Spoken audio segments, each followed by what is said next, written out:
Joy. Guy, boy, we as massive, we film trend gas ugu. A film on top, a film we get top #1 na YouTube say. Yo, we get already Spider-Man. When they go Spider-Man, film got top #1 na YouTube. So, when they get this movie na Obaram.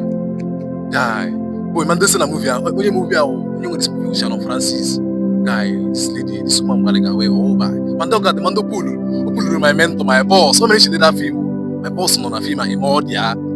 You know, they say Yoka shot, they say Chi machine, but they say slow dog, but they say I'm not somebody. Diamond no Kichiku. Joy with Mama G, augmenting Mama G. Chai boy, chai.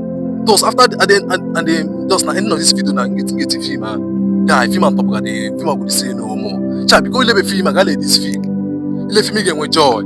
Ogori makonyo also, she make out more there Yoka shot, and support. But film I top #1 na YouTube. So because you got the film, I still stream quiet. Stream can share this film. Thank you. Hello guys, my name is Iyeshi, known as Imodia. Watch out for Obaram on Sharon Francis TV on YouTube. Please like, wishes, and subscribe, wishes. Then share, wishes.